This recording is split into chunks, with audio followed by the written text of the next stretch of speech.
Halo semuanya, selamat datang di Kisah Bijaksana. Kali ini kita akan menceritakan sebuah kisah menarik yang akan membantu teman-teman untuk menemukan kesempatan besar, seperti mendapatkan pekerjaan, menjadi kaya, hingga menemukan jodoh. Simaklah sampai akhir agar pesan inti dari kisah motivasi dan inspirasi ini bisa kita pahami dengan baik.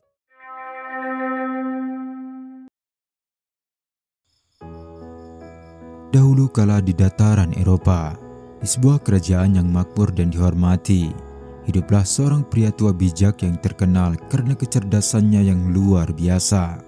Dia biasa dipanggil Tuan Ji.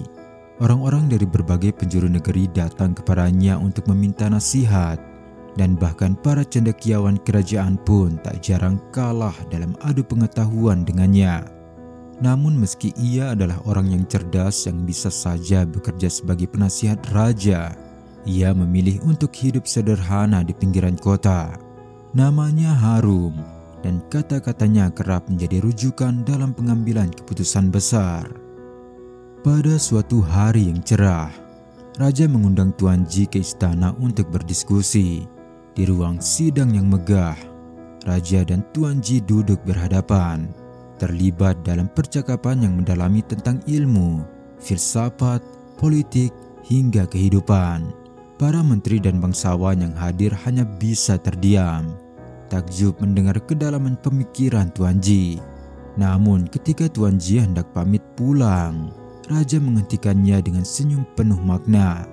"Tuan Ji," kata raja sambil menatap matanya, "sebelum Anda pergi, bolehkah saya mengajukan satu pertanyaan pribadi?" Tuan Ji mengangguk dengan sopan. "Silakan Baginda." Raja kemudian berkata, "Anda adalah orang yang begitu cerdas dan dihormati. Namun mengapa putra Anda terlihat sangat bodoh?" Ucapan itu seperti petir yang menyambar di siang bolong bagi Tuan Ji. Para bangsawan terkejut.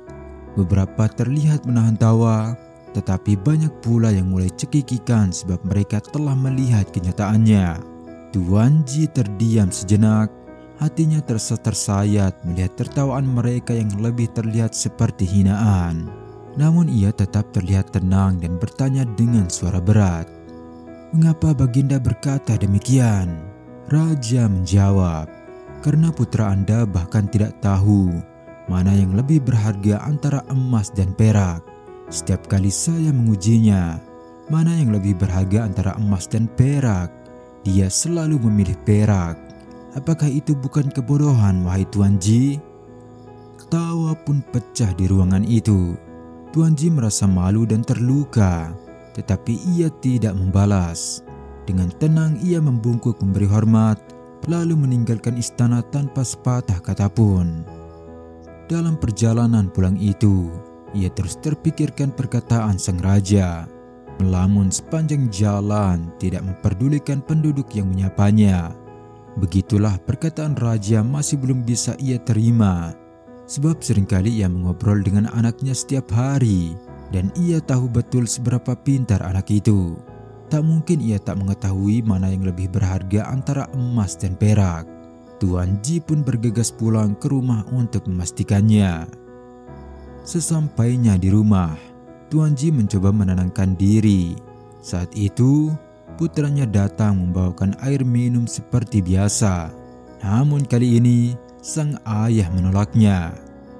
"Koji, ayah akan minum," katanya menahan kata-katanya. "Namun setelah kamu menjawab satu pertanyaan dari ayah." Sang anak yang baru berusia 7 tahun itu mengangguk. "Tanyakan saja ayah."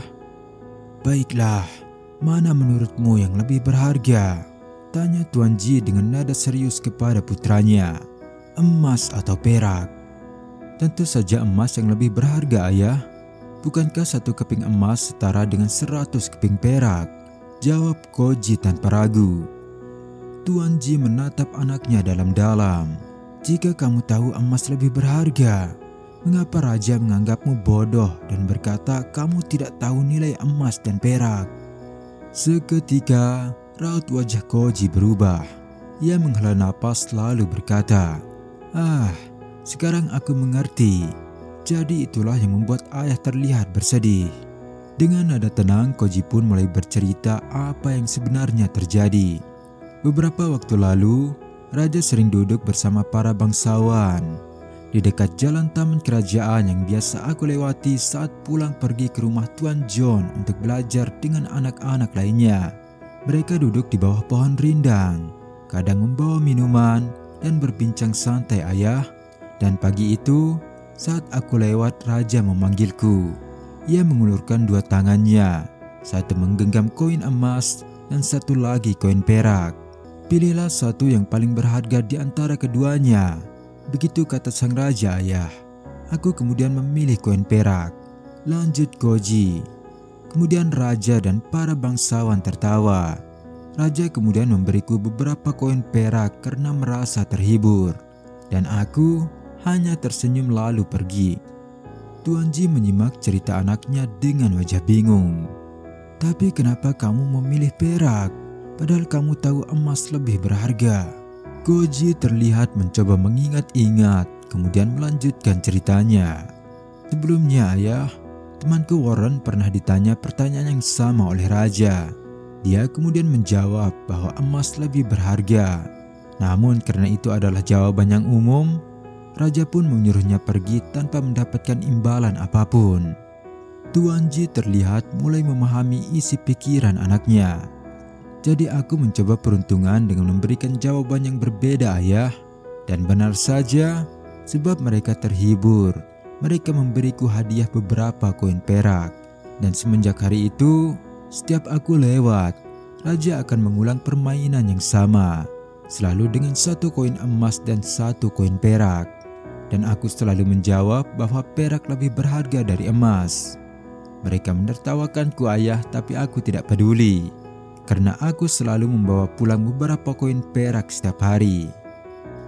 Koji kemudian berdiri, lalu mengajak ayahnya masuk ke kamarnya. Di sudut ruangan, ada sebuah peti kayu yang terkunci. Ia membukanya, dan di sanalah Tuan Ji membelalakan mata melihat isinya. Ratusan koin perak berkilauan memenuhi peti itu. Semua ini dari permainan itu ayah, kata Koji sambil tersenyum.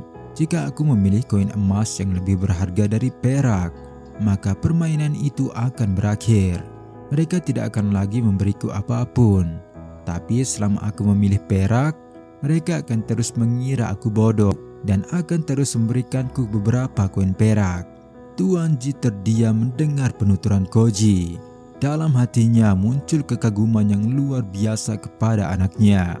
Anak ini tidak bodoh, melainkan sangat cerdas. Ia memahami bahwa terkadang untuk mendapatkan hasil yang lebih besar, kita harus rela terlihat lemah, pikir Tuan Ji. Namun sebagai seorang ayah yang bijak, Tuan Ji juga merasa perlu membela martabat anaknya. Dan keesokan harinya, Tuan Ji datang ke istana bersama anaknya. Ia meminta izin menghadap kepada sang raja dan menceritakan semua yang sebenarnya terjadi, yang dimana momen itu juga disaksikan oleh bangsawan lainnya. Ia menunjukkan kotak penuh koin perak milik Koji kepada sang raja dan menjelaskan logika di balik tindakan anaknya, yang seketika membuat raja dan para bangsawan tercengang. Suasana di ruangan berubah hening.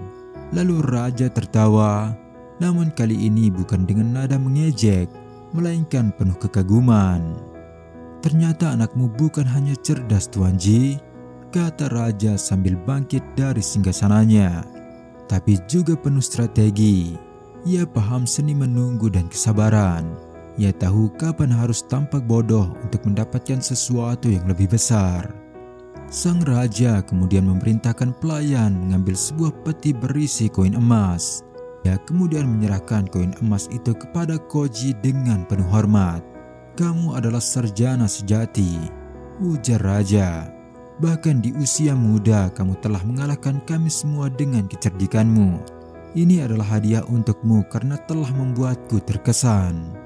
Semenjak hari itu, Koji tak pernah lagi dianggap bodoh. Ia dipandang sebagai anak jenius yang mampu menundukkan tawa dengan kesabaran. dan mengubah permainan kecil menjadi keuntungan besar. Teman-teman, dari kisah ini kita bisa melihat bahwa kesempatan besar bisa datang dari hal kecil sekalipun. Sebagaimana permainan raja yang dimanfaatkan oleh Koji, begitulah juga dalam hidup. Belajarlah untuk melihat lebih jeli, sebab kesempatan besar terkadang menghampiri kita, namun seringkali kita melewatkannya. Jika kamu jeli, kesempatan untuk mendapatkan pekerjaan, menjadi kaya, hingga mendapatkan jodoh besar kemungkinan akan datang lebih awal. Contoh sederhana, seorang ibu rumah tangga mengeluh karena harga cabai selangit, padahal ia memiliki halaman yang luas. Jika melihat kesempatan lebih jeli, tentu ia bisa memiliki beberapa tanaman cabai segar yang bisa ia petik dengan gratis setiap hari. Semoga kisah ini bisa membuka mata kita untuk melihat kesempatan besar dalam hal kecil sekalipun. Jangan lupa subscribe jika teman-teman suka kisah motivasi dan inspirasi seperti ini. Terima kasih sudah menonton sampai akhir, dan sampai jumpa di kisah berikutnya.